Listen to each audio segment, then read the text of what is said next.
All right, welcome in everybody. This is our final installment of our Ministry Live broadcast right here at National Youth Convention. And let me just start by saying, wow, up the conference. Incredible. Brother Ball was a voice for our generation tonight. I appreciate every word that came from that pulpit tonight. What a blessing it is for our students to hear such an applicable message. I don't think you could have preached a message any better to the theme that was chosen for this conference, Truth. And I'm thankful. You know, I'm thankful that my daughter, who is in a public school, heard a message like that in an atmosphere like this. So, wow, what a message! Powerful. Yeah. You know, we said it before in the pre-service session, but you know, I really do believe that Pastor Ball has that prophetic voice, you know, for a movement. It's not just for this. I mean, it was for this moment, absolutely, but it's for the movement.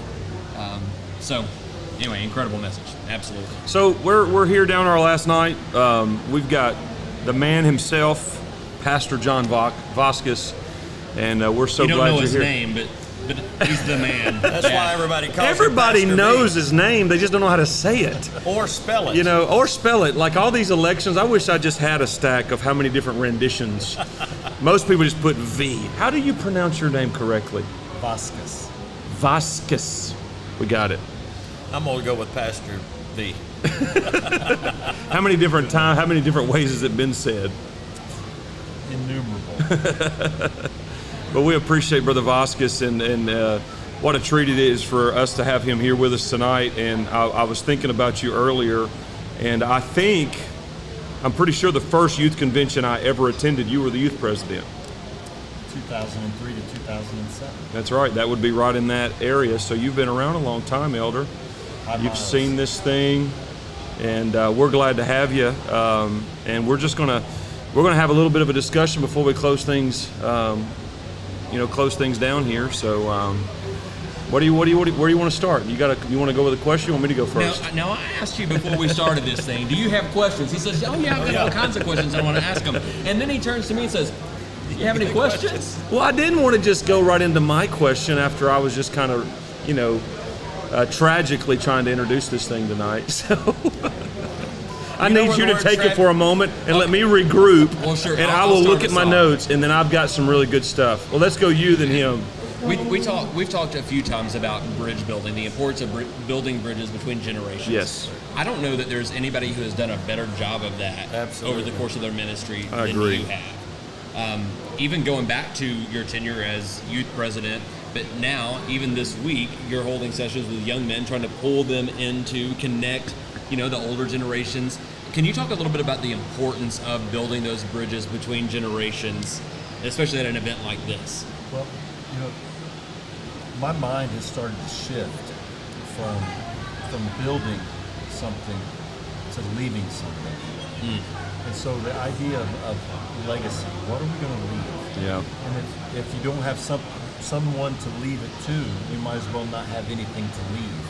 Yeah. And so the whole idea of handing off, I remember coming to my first National Youth Convention in 1989 out of the independent church. I knew no one at all.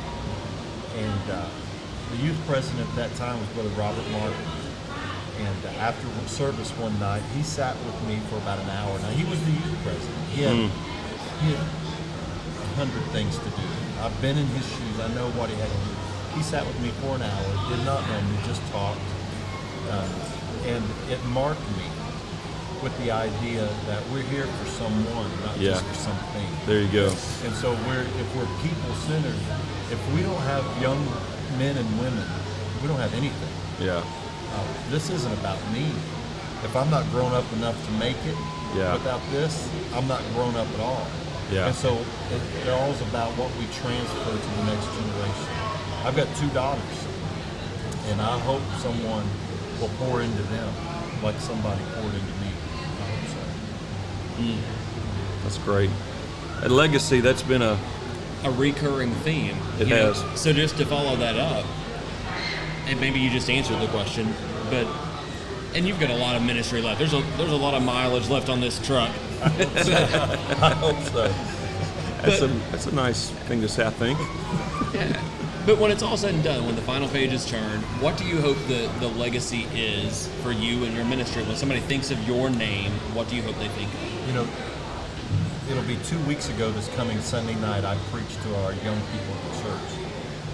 And my opening remarks were that I hope that my legacy, when people remember me, they remember me as an advocate for young people and young ministers. Man, And that's what I great. hope. That's a powerful thing to say right now. That's an easy thing to say when you're the national youth president, I think. Right. Everybody expects you to say it then. Yeah. But when you've progressed in your ministry and now you're sitting on the executive board, old and stodgy. I've been called an elder 3 times today. Oh, Once in this podcast. Oh, I like that title, Elder Vazquez. Hey, you I said just it his right. name. You said Did I say it You right? did. I was going to say I said it wrong. that's the first time in his life he's ever got it right. I can barely speak English most of the time, let alone any kind of Puerto Rican. Are you Puerto Rican? I'm half a Rican. I thought it was Puerto Rican. Oh, your daughter's My Puerto daughter's Rican. a Puerto That's Rican. I messed I'm your half joke Rican. up. I'm sorry. You probably had a Thank good. you. I've been working 50 years on that joke. And now you had a great opportunity. It's over. You know, I want to follow up what he said. You know, I was thinking about you today. Youth president, assistant superintendent, pastor, a real friend, father, leader. And I was just thinking, it all boils down, Brother Vazquez, and all that you do, man. You're. And I know it sounds. We always say things like this. You're a Christian. I mean, you exhibit incredible Christian character. And one of the things that I've noticed about you, and you talked about this about Brother Martin, so it's kind of, I feel like that might be the gateway that you want to talk about this. But you're an incredible encourager. Oh, yes. You know, you have a way of, today you and I were walking out. You made a funny comment. Remember that young man heard you say, you were joking, but you mentioned about a certain drug. And it perked up his ear and he said, "What'd you say?" And he had to explain it was a joke. And Brother John don't know this, kid at all. And I mean, he just sat there and engaged and talked with him, for several minutes. And I'm sure it meant the world to that young man. So you are a fantastic encourager. You've been that way for me. Who encouraged you? Like, where did that begin for you? Like when you were in that age and that, making your way through, what were voices of encouragement, or who were the voices of encouragement for you? Well, Brother Matthew Ball, the man that preached tonight, he and I grew up in the same church. His grandfather was my pastor. Brother Ball moved away when he was probably 12 or 13. He's a few years older than I am. I wanted to make sure I said that. But when I started preaching, Brother Ball was already evangelizing. And so he went out of his way to encourage me, to help me. Brother Steve Wilson took a liking to me when I was a 19-year-old evangelist, invested in me, always welcomed me. For a season, I lived in their home before I married Sarah. My wife has been an encouragement, just in her steady faithfulness. Yeah. I've had a lot of people. You guys are encouraging. Man, I'm enriched by friends. How many times over the years have we been together, talked about ministry, ups and downs, not just good stuff. Been there for each other when we've been through heartache, tragedy. You guys have been tremendous blessings for my life. And I'm not just saying that because I'm on a podcast. It's the truth. There's been seasons in my life when I was extremely low, and you guys didn't know, but you reached out. You didn't know what I was dealing with, but you reached out, and so that's why we're here together. There really is a brotherhood. Yeah. I'm not just, that's not just a catchphrase for a conference. It's a fact, and to be a brotherhood, it takes fatherhood. Yeah. And it takes people walking with the same father. Me and my brother, when we were little, we had a competition. My dad, we'd try to walk in his steps. Well, me and my brother fought all the time. He's 13 months younger than I am, and aggravating as the day is long. But I found out that if we walked in the same step as our father, we didn't even realize we were walking together. And so that's just more than just a theme for a conference. It's real walk with our Father. We have real brotherhood. Yeah. It's incredible. The man just encouraged us. Absolutely. While I asked him about encouragement, who encouraged him. It's a gift. And saying that we're encouragers. Yes. I'd just like to say you're welcome. Then let me say thank you. You told a story on a podcast. I'm sorry. No. Hey, Brother Batson. No, go ahead. We forgot you were there earlier. You Go weren't ahead. there. I mean, it was an empty chair for like 45 minutes earlier. I'm going to zip it and let Brother Batson ask the next No, question. just to kind of jump on what he was saying about the encouragement. Of course, to me, Brother Vazquez, he's our friend. Yes. He's our friend. That's first and foremost. And one thing about him that I appreciate, and you made mention of the young man he ran into today, it doesn't matter who he's talking Yes. to in the moment. Right, he's in the moment. You feel like you're the most important person That's in true. the world. And there's very few people, some people are talking to you and they're looking over. Of course, everybody can look over my shoulder. It's not a big deal.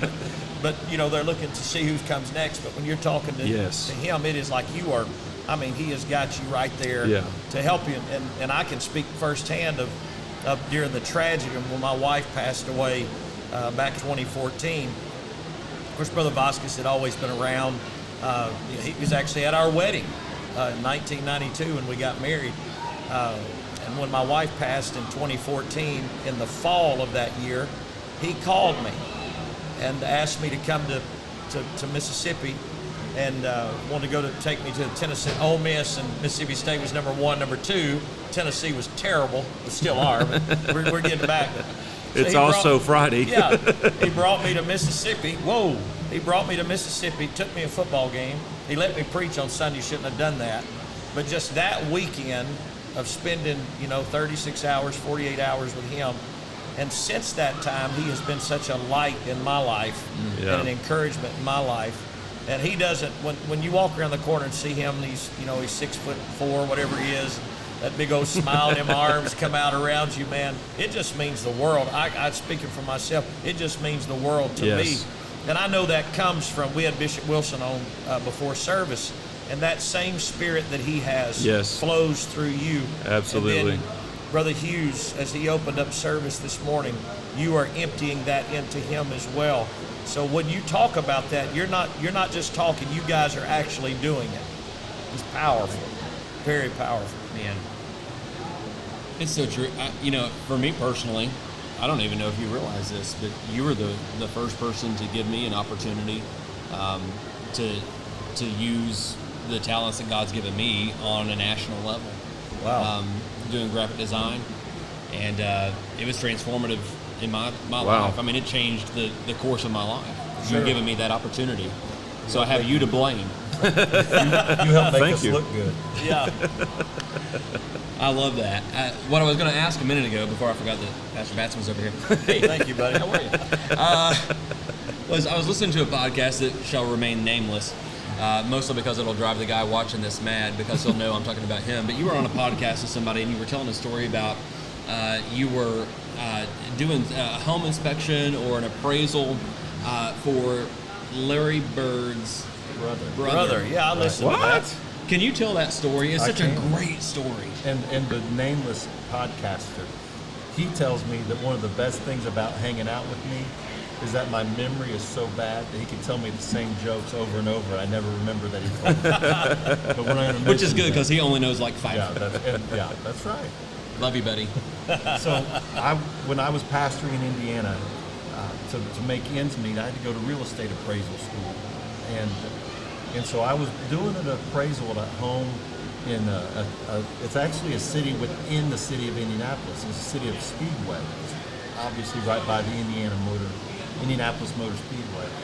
And so I go in the house, and the name on the appraisal order was Edward Bird. So I go in the house, and the wife lets me in, and I'm going through, my mind is nowhere on the Larry Bird family. Yeah. And so I'm just going through the house and kind of, measuring and going through. And then when they open the door to go down into the basement, the whole wall as you go down the stairs is a shrine to the Bird family basketball legacy. There's a jersey, Boston Celtics jersey from Larry Bird, pictures. And I realized that I am in the house of Eddie Bird, the younger brother of Larry Bird. And so, you know, I did the appraisal. And then I got to studying a little bit about Eddie Bird. And I found out that Eddie Bird is a better athlete than Larry. He can run faster, he can jump higher, he has more natural gifting. And I found in an article, they had the same college basketball coach at Indiana State University. And the coach said that the difference between Eddie and Larry Bird was desire. Wow. Larry Bird wanted to be great. Wow. And so I preached a message titled "Desire is the Difference." Wow. Not talent, but desire. But yeah, that came from a real estate appraiser. Unreal. Yeah. That's an amazing story. So I'm interested. I thought about this because I've never heard it. You just talked about Brother Ball, and you talked about the church there. I didn't really. I knew that you and Brother Ball was close, but I didn't know your history. So, you know, what was your conversion like? Like, what was your entrance to the church like? First church, first pastor. How old were you? I was born to an apostolic family. Raised into it. Raised Okay. in a family. Brother Ball's grandfather, Brother James Ball, who had been a early pioneer missionary for the LJC in Cuba before Castro. We have a picture somewhere in Bethlehem of Brother J. Frank Wilson and Elder James E. Ball. Wow. Coming down the steps off a Pan Am jet in Cuba. That's cool. That is. Yeah, and so that's the church I was born into. Very mission-minded. Mm-hmm. Brother Ball's grandfather was a tremendous lover of souls. He was old when I was little. He lived to be about 95, I think. Mm-hmm. But when I was a little boy, he was old. But one of my most vivid memories of him. This is a man who's been to Cuba, Colombia, Puerto Rico.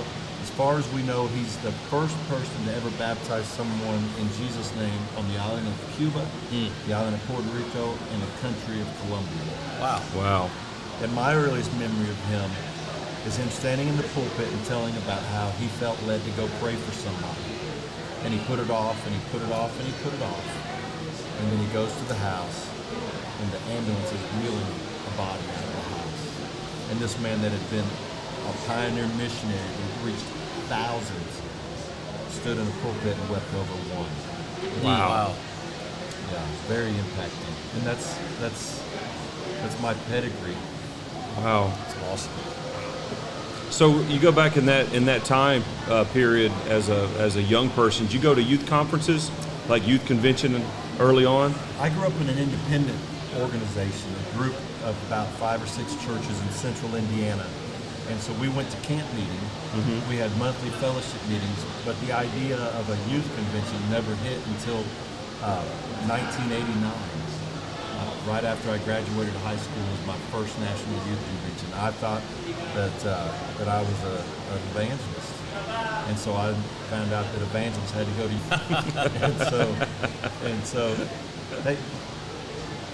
I'm gonna do an impromptu thing. Okay, come on, that's fine. When I first started preaching, I preached in Winder, Georgia, for Tommy Baker.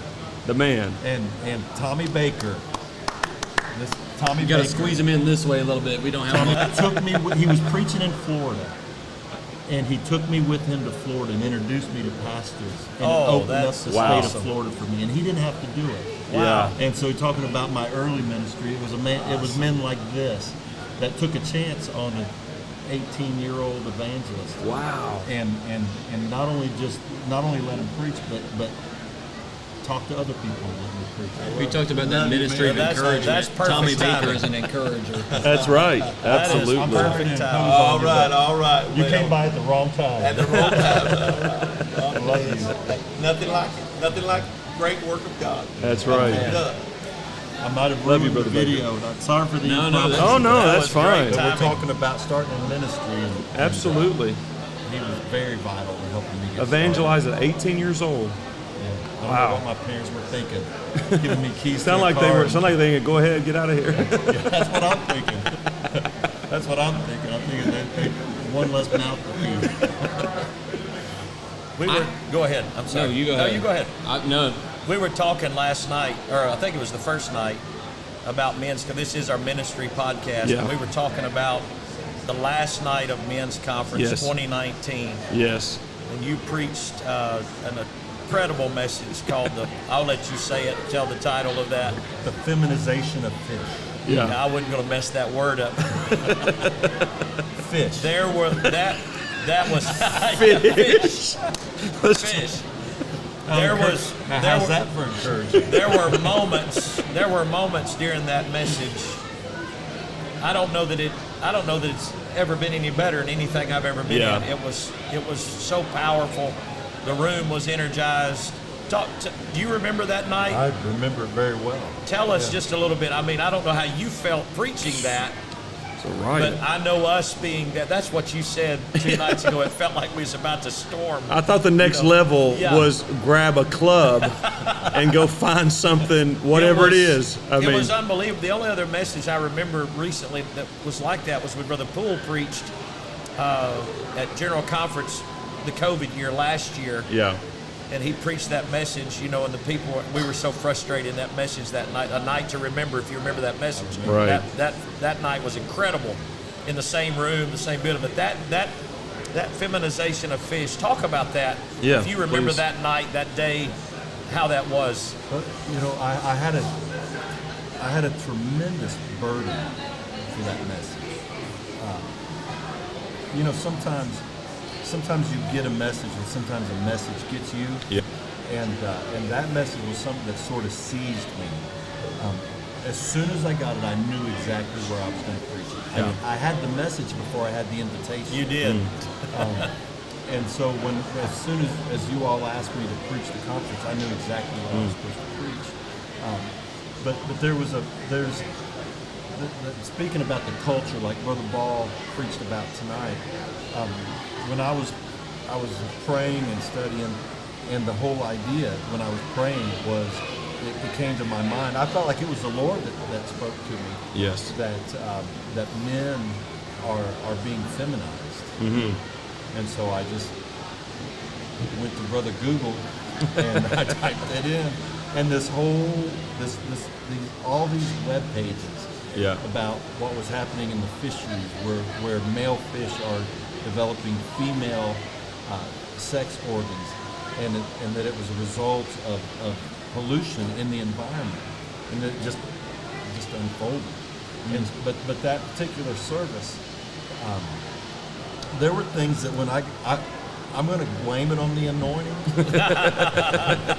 You got bold. Where That was awesome. Oh, he did. It was and awesome, I said though. stuff that I didn't remember saying. And when I got home, my daughter was watching online, and she said, "Dad, I can't believe you said That's right. that." And but she said it needed to be said, so Absolutely. I said it. It was absolutely incredible. You're very credible. Thank you. If you're watching, you haven't seen the message or heard it, Yes. it's on our page. Absolutely. You can scroll back through our ministry page to the Yes. videos of 2019 and watch it. It's amazing. And this is a good time to bring up the podcast that we have on all the major podcast platforms, the Men of Honor podcast. And we've got some messages already uploaded, but our guys are fixing to start putting messages from that up on the Apple podcast, so you'll be able to hear that message. And this is just another reason why. It's almost like an infomercial. This is another reason why you want to come to conference. Absolutely. If you're not registered yet, what is wrong with you? Is first off, but we want you to come. Football. Someone said, I know you'd said this for a while. It's kind of a difficult thing that we had to postpone it, but it got us out of football season. I think there's already been several pastors that's told Brother Carpenter is like, well, we're just glad it's off of football. Well, the truth is that at least in the deep South where I'm from, Mississippi, Potts Camp, Bethlehem Church, best church in the world, the people in that part of the world, there's two things the men look forward to all year long, and that's football and deer hunting. Yeah. And the men that are already in the church are willing to sacrifice that to come. Right. But the men that need it the most, they didn't even think about it. Yeah. No. But now they're more than happy to get away around Valentine's Day. Yeah, exactly. We planned that perfectly. But I remember that, it keeps coming up, but man, that atmosphere was just so charged. And I mean, it really, I was thankful to have that moment. And I want to say too, Brother Porterfield, he preached a message, and it was really kind of in that same vein of a call to action. Yes. Of get up, and it's just time to resist. It's time to be what God's called us to be and not be ashamed. And so just a fantastic message, and we're looking forward to January hearing more preaching like that at our conference. Absolutely. I love that you are a preacher with range. There are some guys that you bring in like, okay, I need the crowd to go nuts, so we're going to bring this crowd in, and they'll preach a message like you preached a while back, go wild, where it just makes everybody go wild. But that's it. They're one note. That's the kind of message you're going to get every time you have them, and praise God for it. But you can preach a message like go wild and then turn around and preach the feminization of the fish. Yeah. And then show up at Deluge and talk about the cost of the anointing, one of my personal favorite messages. Yes, absolutely. I still have my little sampling that you gave all of us at that conference. My question is, when are you going to write a book? Oh, for the love man. of all that is holy Here, in the world God Point of created. order. Absolutely. And then last year, the Oneness Symposium at GMC was unreal that you partook of that day too. So that just adds to his list. It's amazing. So what's the release date of your first book is what we're getting down to. When I get a good ghostwriter. Ghostwriter. You said... Holy Ghost will write. My God, it will. One of the things that I think you touched on is one of my pet peeves in ministry. Yeah. And that is preachers that are given a task. Yeah. That try to do something outside of the task. Yes, absolutely. When you're asked to preach youth convention, preach to young people, not pastors to get revivals. Right. When you're asked to preach men's conference, preach to the men. Yes.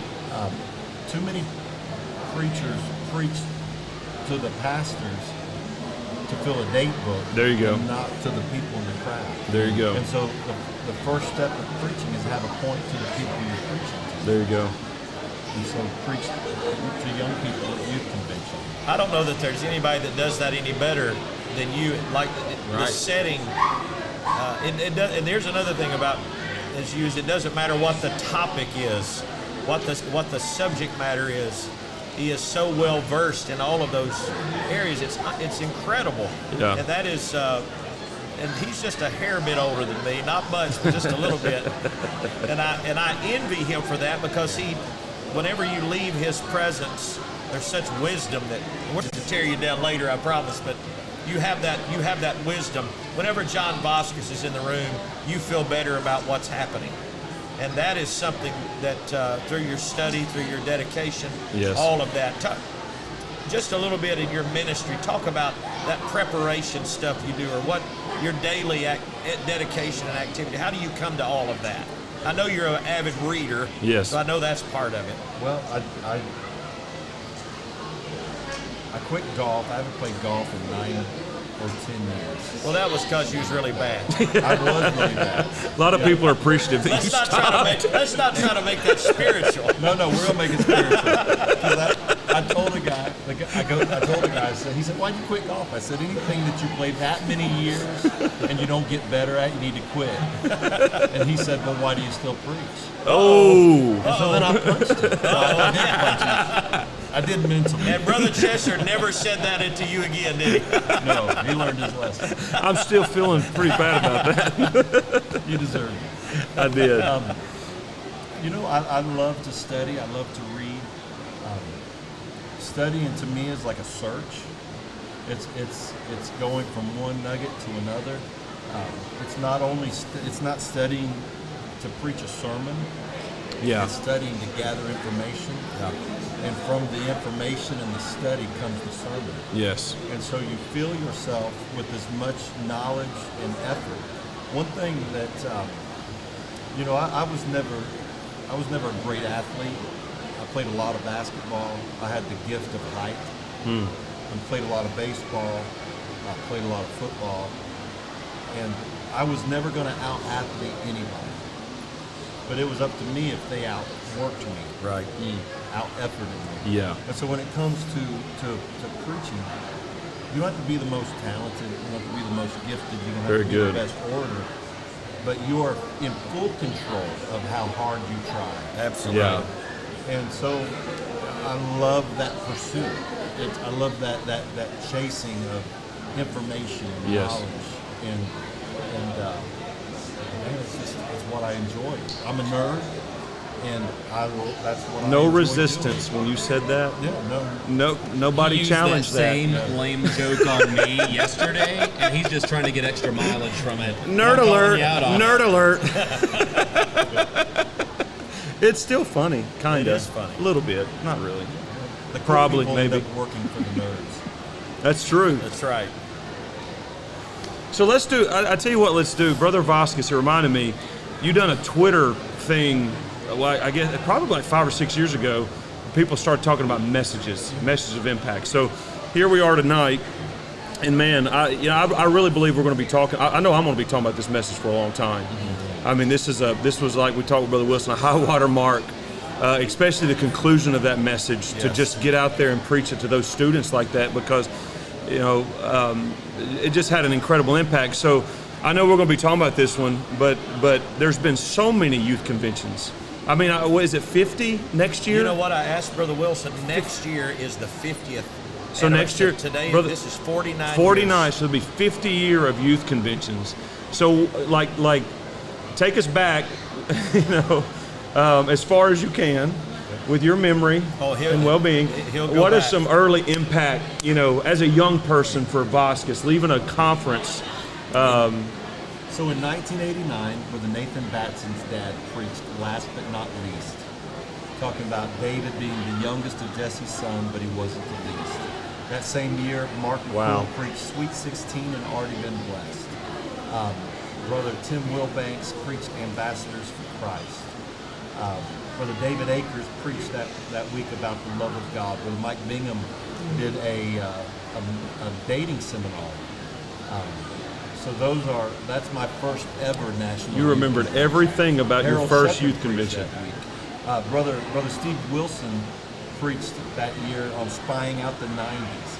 He had purple balloons blown up and taped them together, looked like grapes that a couple of guys carried out, and he's preached spying out the 90s. Oh wow! And who would have thought that here we are, 32 years later, and now we're still spying stuff out. My. So those were early messages. Brother Tim Hammond preached a message, I think it was the next year in Cincinnati. He preached a message about the foundation. A guy named Westerman, who was, man, he loved young preachers. And he preached that year. Brother David Poole, he preached. He had made a sling, and he was talking about slaying the giants. And so, if you want to go back, we can go back beyond that. I've got a cassette tape of Brother Joe David Sizemore. Oh my! Preaching in, I think it was 1987. He preached a message titled "Little Benjamin," and it was about how little Benjamin, the youngest son, had to bring the same sacrifice. Brother Dean Livingston, back in the day, the same preacher preached all 3 nights of National Youth Convention. Really? He preached a message titled "Preserving Your Posterity." He also preached a message in 1992 at the Peabody titled "The Elder Shall Serve the Younger." I've heard about that message. Was a classic. That's a classic. Yeah, it's powerful. So going back, I can go back. Brother Billy McCool preached a message when I was in high school at a camp meeting, and it was titled "The Last Temptation of Christ." When he was given the vinegar and gall to drink, and he could have escaped the pain of the cross, but he endured it. Those are some of the messages. And he said earlier that his memory was going bad. That's what I'm just thinking. It's like a cognitive exam we just saw right here. And he could keep going. I promise he could. It's my short-term memory this bad. I tell people I remember yesterday like it was 20 years ago, and 20 years ago like it was yesterday. I'm Wes. Nice to meet you. You're on a broadcast. Thank you for coming. Who am I? Where am I? And how do you say my last name? Brother Batson, what about you? I mean, what are what are standout messages, early NYC experiences? Oh, goodness. I remember Billy McCool one time, and I don't remember the name of the message, but it was when Wilt Chamberlain. Wilt the stilt the stupid. Yeah, he said, dumb as an ox and a 7-foot fool. You know how Wilt Chamberlain, I'll tell you what. I remember him preaching about that. That's awesome. I remember Denny Livingston preaching a message called Teach Us War one year that was absolutely amazing. I think it was 92, and you'll remember this, when the choir, they were singing I've Got That Pentecostal Power right here at the Opryland Hotel. Yeah. It was one of the most amazing nights that has ever been at a National Youth Convention.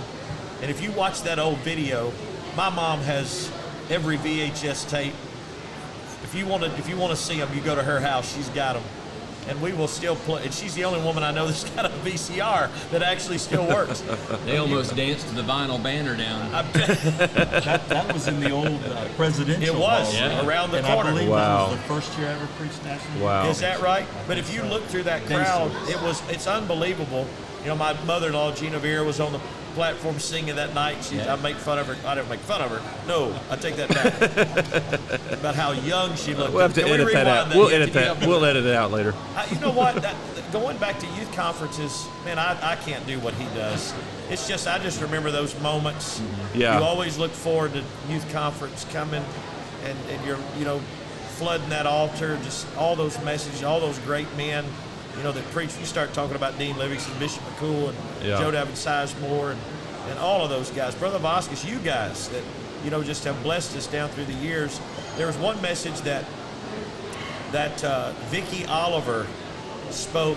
It's been about maybe 7 years ago, called Birthing Your Burden. That was so powerful. And it was just a teaching session. Wow. But it was just so powerful. It's just so much. I can't do what he does. I can't do that. You don't have that cognitive. I do not. All the way back. When I say I don't remember what I'd done yesterday, I mean that. I mean that service that Sister Vicki Oliver was at, she had sent a message through Brother Josh Wilson. Because her and I did Oklahoma camp together in 1995. She sent a message to Brother Wilson and said, I need to talk to Brother Vazquez after my session. I've got to fly out, but I've got to tell him something. And so she and I sat on the very front row of the auditorium as the altar service was winding down.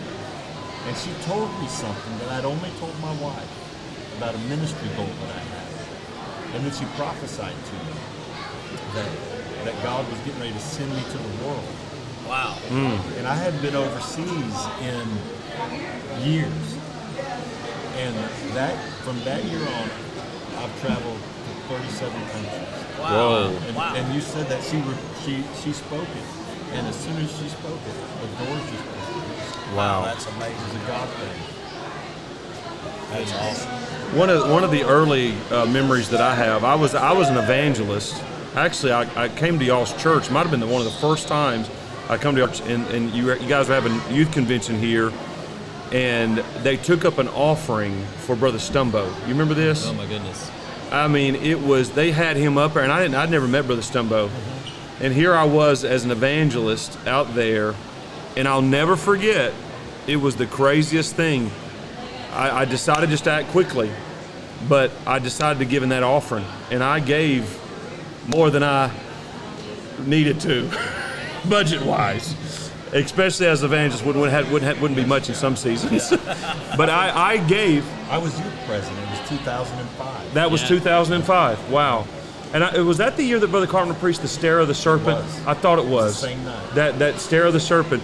So they get up and they take up this offering and all this money. I mean, at that time and even now, I think it was over $100,000 bucks. Almost $400,000. $400,000, like $500,000. Wow. And I gave into that offering, and I knew my truck was busted up. You remember the it caught on fire, the whole thing. Your dad said I blazed into town, when I got there. What is it? You left our church. Yes. And that Sunday night before youth convention, you had preached about the fire of God.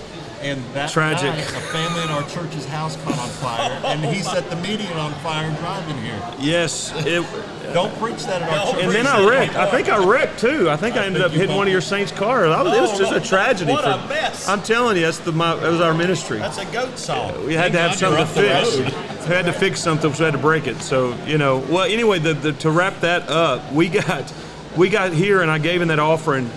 And I mean, Brother Smith helped us out, and you guys helped us out. And my truck, it was a multi-$1,000 fix, and it was taken care of. It was just really, really incredible, and it really built my faith being a part of something like that. So we took up $380,000, and about $320 of it came in. So if you owe some of that other $40,000, we're looking at you. Still needs it. Plus interest. That's right. Wow. Well, the evening is getting later. Indeed. For sure, and folks are going to go home. But I think how I'd like to end, and I like doing this. I don't know if you guys would, but I'm just going to challenge you. I always like to think if I could go back in time, and speak to my younger self, younger father, early years or even farther back. What would you go back if you're a young person? If you could somehow go back in time and speak to your younger self, what kind of advice would you give? Oh man, you being just as an attendee at a conference like this, how would you go back and? So you're talking spiritual advice? Yes, or practical, either way. Something that would be helpful. You gotta pick one. You gotta pick one. All right, you pick. That's the good one. So what would you? So we're picking and then going to you. Yeah, thank you for that. I was thinking more practical, but that's all right. Either one works. I think the practical, if I could go back, I would take advantage of every day, every moment, because you don't know when that moment's going to be taken. Yeah. I tell young married couples that, I mentioned earlier, my wife passed away 7 years ago. We were married for 22 years, and she was gone. Yeah. Just within 30 hours, she was gone.